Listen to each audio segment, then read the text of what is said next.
There is something that's called la fofole. Supposedly, these are children that died through some horrific accident to where they're demon-like children, and they appear in the shape of lights that try to get you to follow them so you'll be lost forever in the swamps. But yeah, when you hear like scraping claws underneath the bed and it moves and you can, I was so terrified, dude. I pulled the blanket over my head. I could hear whatever it was breathing outside the sheet.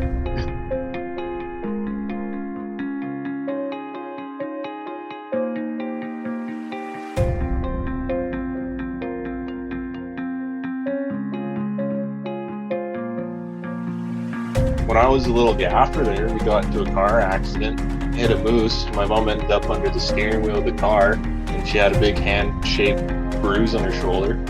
It was like somebody pushed her underneath the steering wheel. My mom should have gotten decapitated. The weird part was we hit a moose, and we had a moose hanging from the rearview mirror. The only other thing that I could think of would be a bear, but there's no bears in that area either. It's just not the right habitat for them, and when you shoot at a bear's gonna move. It's gonna take off for the most part. And this thing just shot and did nothing. This material world that you're told is bound by science and everything else, obviously science and physics are very important. There is so much more out there that is left to study, that is left to learn about. Hello and welcome.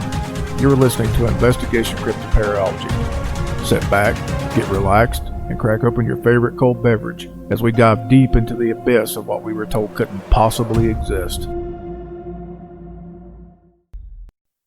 Well, folks, it looks like Investigation Cryptoparalogy is making it around the world. I got some emails from some people, a couple from the US, Germany, Russia, and Ireland. Yeah, imagine that. But anyway, none of them wanted any of their stories, told by themselves on the air. They said that they would rather me tell them first, which is fine. I have no issues with that. And then later on, if they could get up the courage, they'd come on themselves. So we're just going to jump right into it. And this comes from John here in the US. He didn't want me to tell where he was or his last name, but he calls the thing in his story the Dirty Hairy Bear Man. So let's jump right into it. I've been an SAR officer, also known as a search and rescue officer, for a few years now. And along the way, I've seen some things that I think, we will be interested in hearing. I have a pretty good track record for finding missing people most of the time. They just wander off the path or slip down a small cliff or can't find their way back. The majority of them have heard the old saying, stay where you are thing. And they don't wander far, but I've had two cases where that did not happen. Both bother me a lot, and I use them as motivation to search even harder on the missing persons cases I get called on. The first was a little boy who was out berry picking with his parents. He and his sisters were together and both of them went missing around the same time. The parents lost sight of them just for a few seconds, and in that time, both of the children apparently wandered off. When their parents couldn't find them, they called us, and we came out to search the area. We found the daughter pretty quickly, and when we asked her where her older brother was, she told us that he'd been taken away by the bear man. She said he gave her berries and told her to stay quiet, that he wanted to play with her brother for a while. The last she saw of her brother, he was riding on the shoulders of the bear man and seemed calm. Of course, our first thought was abduction, but we never found a trace of another human being in that area. The little girl was so insistent that he was not a normal man, that he was tall and covered in hair like a bear, and that he had a weird-looking face. We searched the area for weeks. It was one of the longest calls I'd ever been out on, but we never found a single trace of that kid. The second one is from John. He calls it impaled on a tree. And this is a little horrifying. The other was a young woman who was out hiking with her mom and grandfather. According to the mother, her daughter had climbed up a tree to get a better view of the forest, and she never came back down. They waited at the base of the tree for hours calling her name before they called for help again. We searched everywhere and we never found a trace of her. I have no idea where she could have possibly gone because neither her mother or her grandfather saw her ever come down. A few times I've been out on my own searching with a canine, and they've tried to lead me straight up cliffs, not hills, not even rock faces. I'm talking straight, sheer cliffs with no possible handholds. It's always baffling, and in those cases, we usually find the person or on the other side of the cliff or miles away from where the canine had originally tried to lead us.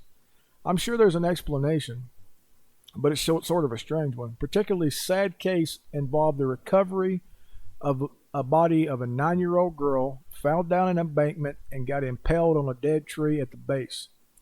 It was a complete freak accident, but I'll never forget the sound of her mother when we told her what happened. She saw the body bag being loaded into the ambulance, and she let out the most haunting, heartbroken wail I've ever heard in my life. It was like her whole life was crashing down around her, and part of her had died with her daughter that day. I heard from another SAR officer that she killed herself a few weeks later after it happened. She couldn't live with the loss of her daughter. Now this one comes from Ivan in Russia. I was teamed up with an SAR officer because we'd received reports of bears in the area where we were looking for a guy who hadn't come home from a climbing trip when he was supposed to, and we ended up having to do some serious climbing just to get to where we figured he'd be. We found him trapped in a small crevice with a broken leg. It was not pleasant. He had been there for almost 2 days and his leg was obviously very infected. We were able to get him into a chopper, and I heard from one of the EMTs that the guy was absolutely inconsolable. He kept talking about how he'd be doing fine, and when he'd gotten to the top, a man had been there. He said the guy had no climbing equipment, and he was wearing a parka and ski pants. He walked up to the guy. When the guy turned around, he said he had no face. It was just blank. He freaked out and ended up trying to get off the mountain too fast, which is why he had fallen. He said he could hear the guy all night climbing down the mountain and letting out these horrified, muffled screams. The story bothered the hell out of me. I'm glad I was not there to hear it firsthand. This one comes from Stefan from Germany, and he calls it the thing that coughed. One of the scariest things I've ever had happen to me involved a search for a woman who had gotten separated from her hiking group. We were out until late one night because the dogs had picked up her scent. When we found her, she was curled up under a large rotted log. She was missing her shoes and pack, and she was clearly in shock. She did not have any injuries, and we were able to get her to walk with us back to the base ops. Along the way, she kept looking behind us, asking why that big man with black eyes was following us. We couldn't see anyone, so we just wrote it off as some weird symptom of shock. But the closer we got to the base, the more agitated this woman got. She kept asking me to tell him to stop making faces at her, and at one point she stopped and turned around and started yelling into the forest, saying that she wanted him to leave her alone. She wasn't going to go with him, she said, and she wouldn't give us to him. We finally got her to keep moving, but we started hearing these weird noises coming from all around us. It was almost like a cough, but more rhythmic and deeper. It was almost insect-like. I don't really know how else to describe it. When we were within sight of base ops, the woman turns to me and her eyes are about as wide as you could imagine a human could open them up. She touches my shoulder and says, "He says to tell you to speed up. He doesn't like looking at the scar on your neck." I have a very small scar on the base of my neck, but it's mostly hidden under my collar, and I have no idea how this woman saw it. Right after she said it, I heard that weird coughing right in my ear, and I just about jumped out of my skin.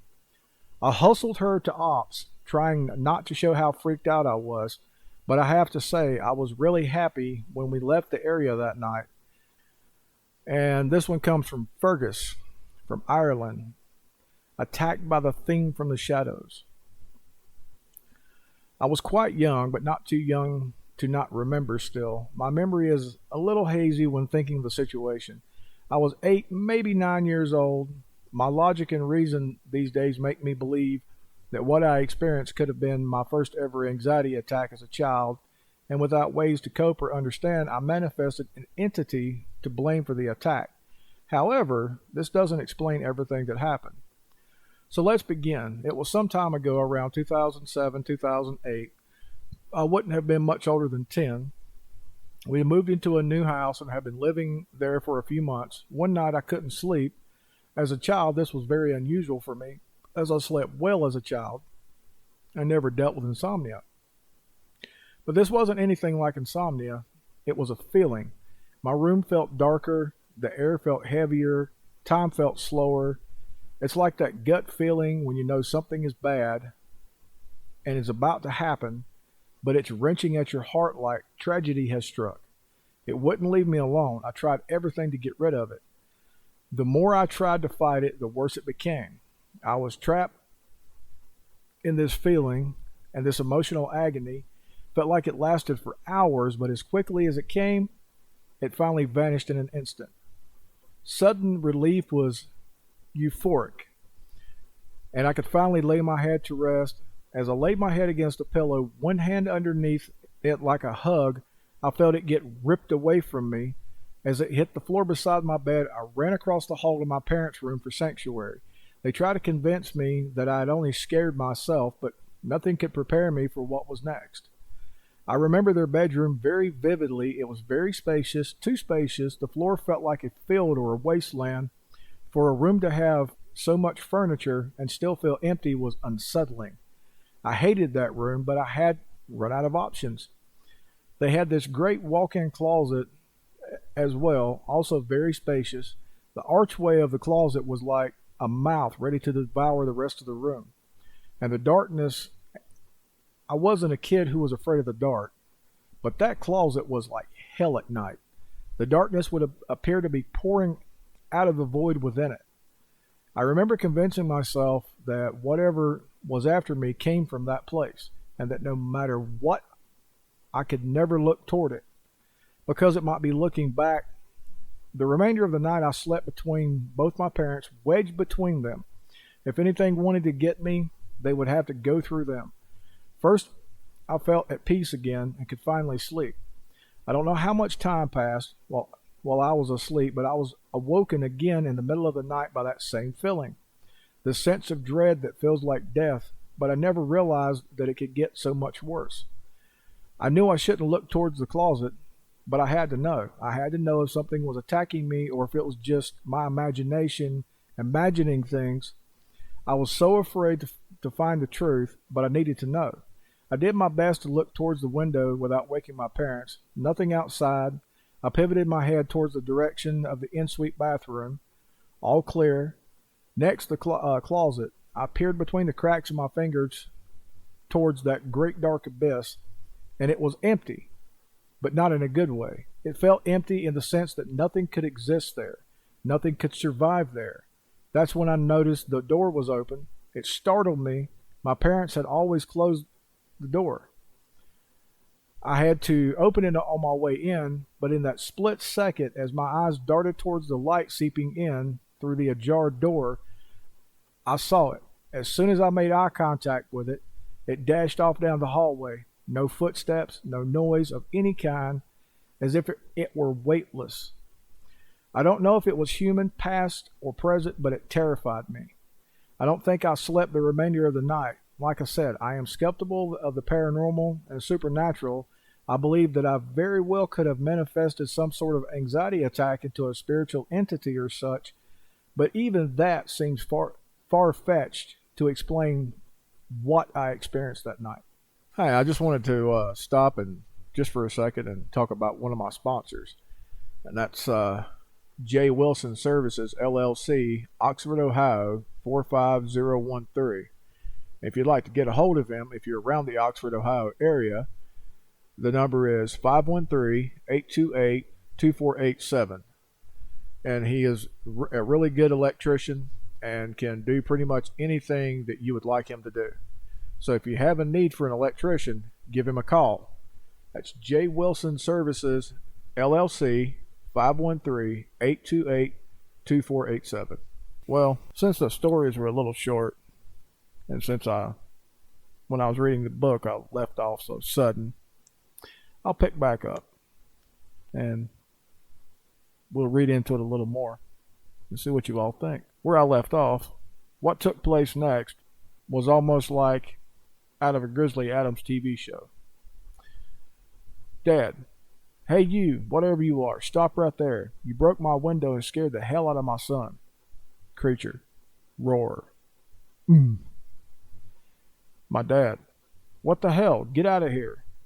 3 gunshots. Creature, my dad, get back, I'm warning you. Creature, roar. Dad, if you want to keep breathing, damn it, stop moving. 3 more gunshots. Creature, roar. My dad, damn it, I warned you. I ran over to the window and saw my dad raise his rifle, leveling a shot, and saw something large, black, covered in hair step into view. Just as my dad pulled the trigger, twice, center mass, the thing grabbed it where the shots made contact, dropped to one knee, then fell over. At that point, my dad noticed I was standing at the window and told me to get back inside and wait. A few minutes later, Dad walked in the house, put the rifle back on its rack, and calmly walked over to the CB, picked up the mic, and called for my grandfather. My grandfather responded, and they talked for a bit. Then my grandfather said he would be over in a few minutes. Some time went by, enough time for my dad to drink a few beers and make a sandwich. There was a knock on the door, which was odd for Grandpa. He normally just walked in. Dad went to the door and opened it. Standing on the doorstep was my dad's ranger friend, Mike. Completely white in the face, he said he had caught Dad's conversation and came to see if he could help, since he was off duty. Dad could see in his face he had seen the thing on the ground, so he invited him in and offered him a beer. And they both sat in silence until my grandfather arrived. When Grandpa showed up, he walked in and just stared at my dad. When he finally spoke, from what I remember, it played out sort of like this. My God, son, do you understand what you've got here? And what you shot out there? Dad, no, I'm a bear, but I've never seen a bear stand or walk for that long. Son, that is no bear.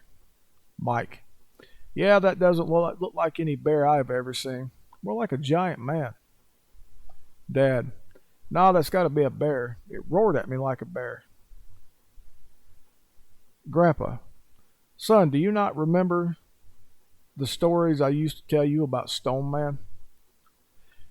Dad, yeah, I remember a bunch of drunken stories you would tell when you were wasted. No, son, they were all true, Grandpa said. Wait, what the hell is Stone Man? That thing looks like a giant fuzzball, Mike says. Stone Man, my white friend, is a race of giant beings that we as natives have lived alongside of for many, many years. At one point in time, we fought and warred with them because there was nothing good about them.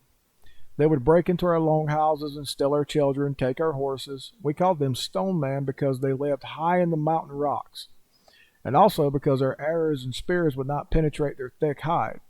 It was almost like they were wearing stone armor. Okay, let me see if I'm understanding this correctly. You mean to tell me that body lying on the ground outside is a Sasquatch, an honest-to-God Bigfoot, Mike asks. What? Dad said. Yes, you call them Sasquatch, Bigfoot. Yes, they are real, and yes, that is what I'm saying, Grandpa said. Well, I'll be damned. So what do we do with it now? Dad asked. Well, what experience I have with them growing up, seeing as how we haven't been attacked since back in the 60s. This one must have been pushed out by its family group, or was a loner. Either way, we can't leave it just laying out there like that. It needs proper burial, Grandpa said. Mike, would you mind staying here with Will until we get back? Yeah, man. I need to wrap my head around all this anyway, Mike said. Dad and Grandpa proceeded to head out into the front yard when I heard my dad yell out, "What the hell? Where is it?" We all saw it laying right here. Mike and I ran to the window and saw where the body had been laying, but now there was nothing there but some blood and hair. "Bill, where did you shoot it? Are you sure it was dead?" Mike asked.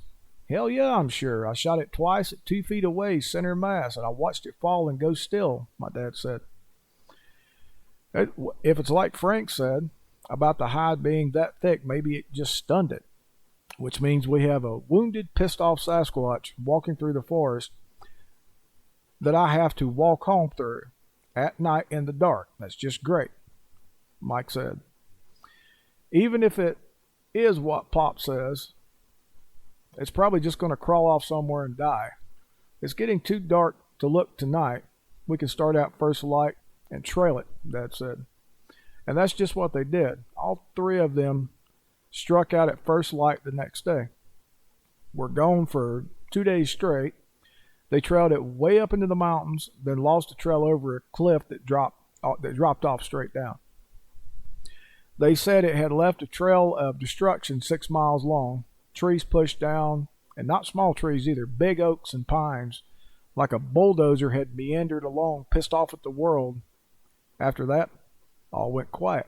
Nothing else happened to my knowledge for a long time. No noises, no sightings, nothing. It's like the thing had just disappeared into thin air. Or at least that's what we thought. The days, weeks, and months came and went. Life proceeded normally. Well, as normal as it could anyway. Over the last couple of years, Dad had made a lot of improvements to the house. I now have my own room. Power lines had been brought in by the res, so we no longer needed to run the generator for power unless a big storm had knocked it out. The living room was larger. We now had a covered back porch built in the same way as the front porch.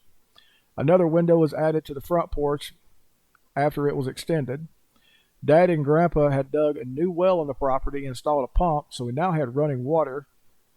That was a definite change from having to pump water and carry it inside to use as bath water or to refill the toilet tank. Life was definitely good. My birthday was right around the corner. I was about to turn 8. It was 1986, right before my 8th birthday, when things started happening again. Every night for about a week, we would all get woken up at about 2:30 to 3 in the morning by what sounded like something was bumping and rubbing against the outside walls of the house. It had the sound of as if someone were taking a wool blanket and rubbing it on rough wood siding, even though we didn't have wood siding. We had become so irritated by our nightly visitor that we started going to bed early and getting up early in the morning before our visitor showed up. This went on for a couple of weeks, then suddenly stopped. A couple of days later, we were all sitting by the stove keeping warm because it was colder than a well digger's ass outside. Dad was listening to and talking to some of the locals on the CB. Mom was reading a new book she had got in town, and I was sitting at the new dining table Dad had built, messing with a puzzle, when there was a slap on the window by the CB. What appeared in the window would make your blood run cold, a face with what appeared to be glowing yellow eyes. It happened so quick, and then it was gone. Dad screamed out like a girl. Mom just stared at him as if to say, "Really?" Everything was quiet for a bit. Mom even joked that the thing was probably rolling on the ground laughing at the sound that Dad made, which in no way was funny to Dad in the least. Then all hell broke loose.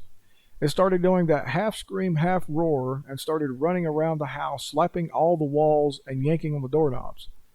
When it realized that we weren't going to respond, it all stopped, and we could hear and feel it running back into the forest. You could feel the vibration in the floor with each massive footfall. Daylight broke, and we all went outside to check for damage. There was no damage found, but we did find footprints, and let me tell you, those prints were enormous. Dad measured them at 16 inches long by 7.5 inches wide. And there was a lot of them, and I mean a lot. Dad followed them all the way to the edge of the forest where they kept going, but he stopped. Dad was brave, but not stupid. Later that day, my friend Marcus stopped by to ask when my birthday party was supposed to be, and told us he thought he was being followed, flanked to the side all the way down the road on the way to our house. He said he never saw anything, but he could hear something walking. When he stopped, it would stop. So forth and so on. Dad suggested to drive him back home, and to be on the safe side, decided to take Mom and I into town, so we wouldn't have to be there alone. On the way into town, off in the woods, you would see shadowy figures darting here and there in the deep forest. Dad dropped us off at the store and proceeded to take Marcus home. As we were walking around the IGA, we heard resis and campers talking about an incident that happened at the KOA campground just outside of the entrance to the res. About a camper that was sitting in his RV this morning at around 5 a.m. when someone or something reached into an open window, pulled him out of the RV and slammed him to the ground. When he came to, there was no one or nothing around, just a horrible, horrible stench. An hour after it happened, a couple other campers were setting up their RV when they said they saw something crouching down behind a tree. Something with glowing yellow eyes that sounded like what we had seen merely an hour before this man had his encounter. When my dad got back to the store, Mom told him about what we had heard. Instead of heading home, we headed straight to my grandfather's roundhouse.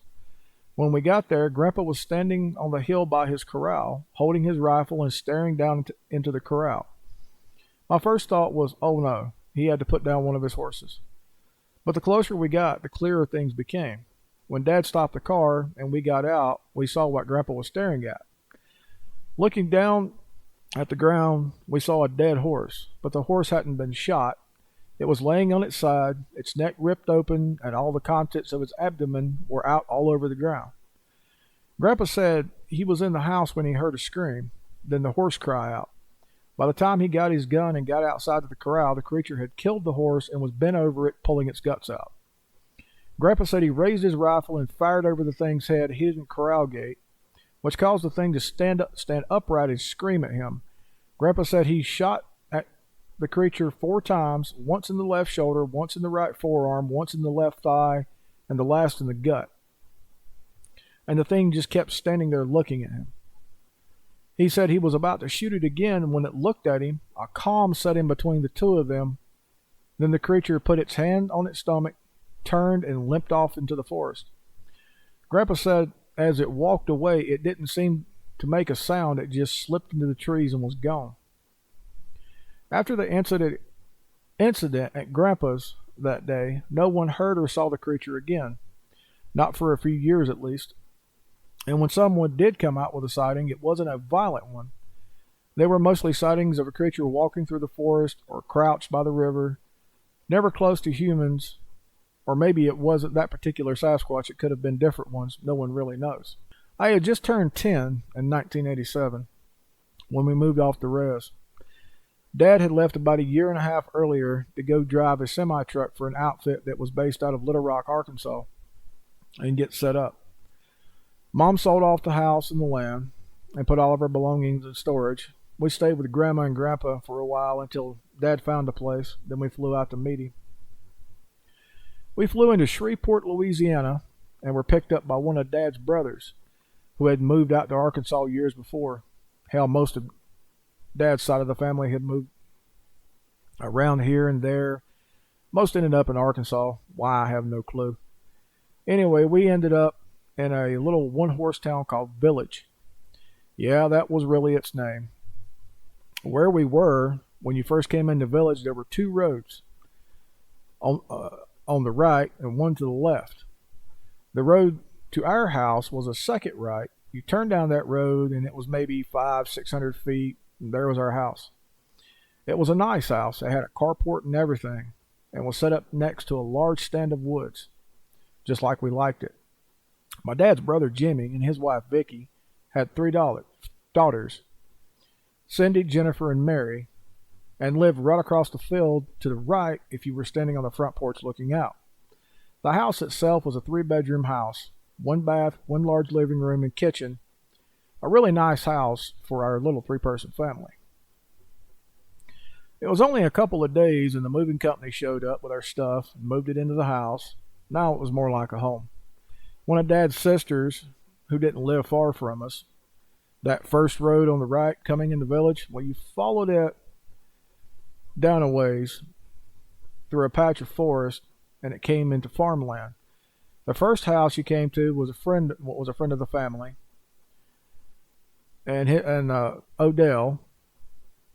He lived there with his wife, whom I never learned her name. Then right next door was my dad's sister and her husband Tommy, and their son Tommy Jr. And who everyone called Bubba, and their daughter Carrie, who lived there sometimes, and then sometimes with my dad's other sister Joyce. Tommy worked for a woman named Jean Gunnell, checking cows, birthing cows, slaughtering cows, milking cows, you name it to do with the herd, and the man did it. In between the two roads sat a nice 2-story house with a pond in the front yard. It was owned by some friends of my mother and father, Connie and Jackie. No, it wasn't 2 women. Jackie was a guy.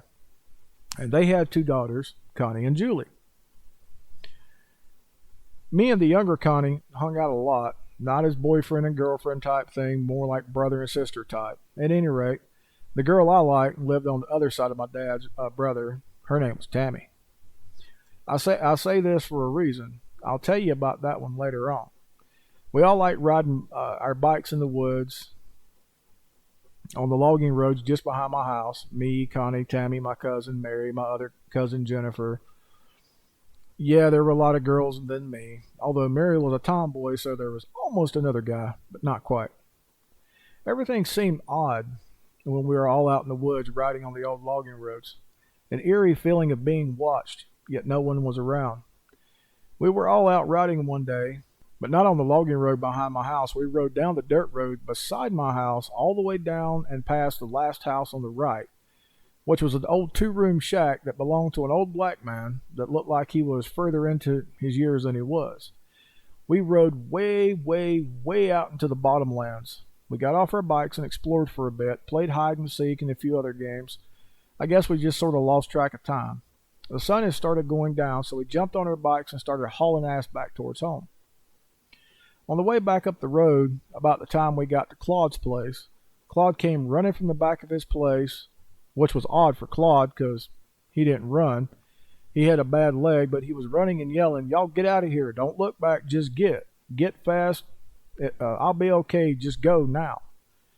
It kind of shocked us, and we stood there for a moment, to which Claude began yelling, but this time it was more urgent. Claude yelled furiously, "God damn it, children," I said, "fucking get the hell out of here." At that, we jumped on our bikes and tore out. After we had crested the hill and were out of sight, we started hearing Claude screaming at the top of his lungs, but it wasn't like it was before.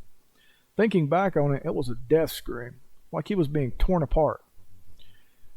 We had stopped and were all just looking at each other when we heard a roar, like the roar I had heard years prior back in Carolina. At that moment, my blood ran cold. My God, those things are really out here too? When I got back home, I ran in the house and I told my dad what we saw, which was only how Claude was acting.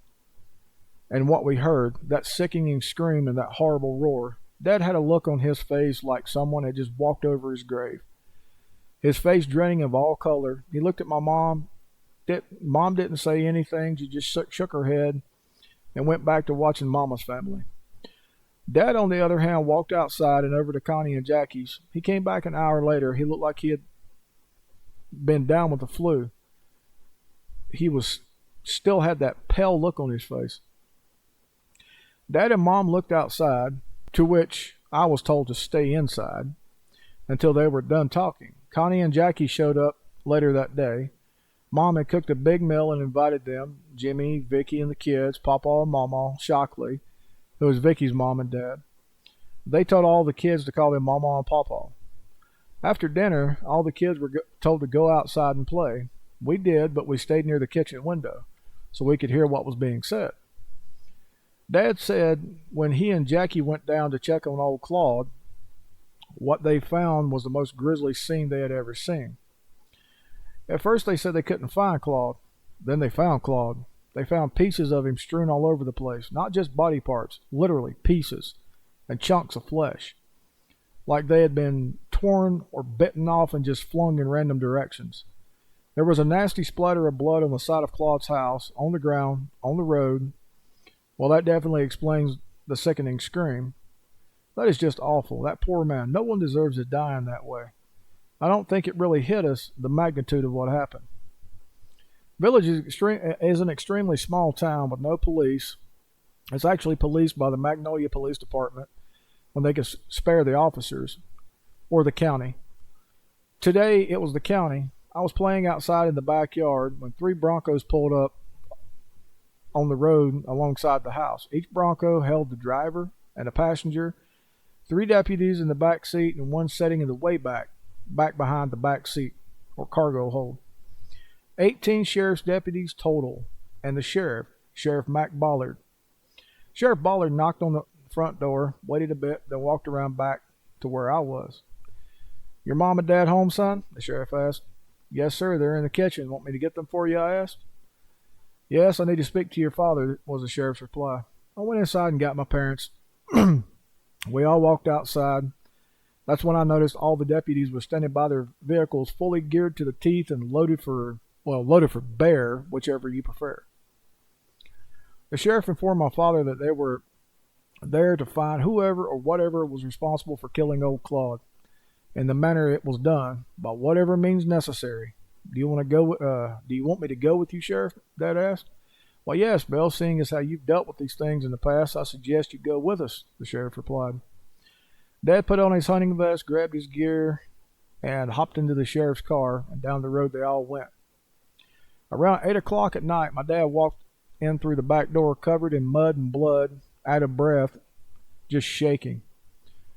"Where's the sheriff and his men?" my mom asked. I don't know. We got separated," was my dad's response. "What do you mean you got separated?" Mom asked. "Those things, they just came out of the nowhere. They surrounded us, started picking us off one by one," Dad said. There was a sudden knock on the door. Mom turned and looked out the kitchen window. "They're here. They made it back," Mom said, and opened the back door. Sheriff Ballard appeared from the carport area, blood on his face, blood on his hands. "We got it, but we lost the rookie. Damn thing ripped his head clean off. But we got his body. We lit that motherfucker up, and just to be sure, cut its head off and set it ablaze. We heard screams on the way back, but I don't think we'll be seeing them around here again, for a while at least. We made a spectacle of the one we put down," Sheriff Ballard said. And he was right. Several months went by, and no sign of them anywhere. We moved out of village a couple of months later and over to a trailer just outside of the city of Magnolia on a turkey farmer's property. We didn't live on a turkey farm long, but in the time we did live there, we heard a few whoops and wood knocks. But find us on the web at www.investigation-cryptoparalogy. That's CRYPTOPARAOLOGY.com. On Facebook at www.facebook.com/investigation-crypto. Listen to us on any major podcast players, including Apple Podcasts, Anchor, Amazon Music, Google Podcasts, Pocket Cast, Radio Public, and of course Spotify. We continue to spread to more podcast players each day.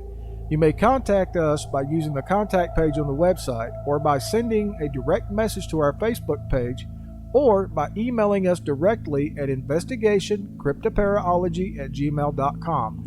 That is investigation, CRYPTOPARAOLOGY@gmail.com. Also, I would like to add this. If you're feeling down on yourself, or like you don't matter, or there's no hope left, we're here for you. You can contact us through our Facebook page or by emailing us at investigationcryptoparalogy@gmail.com.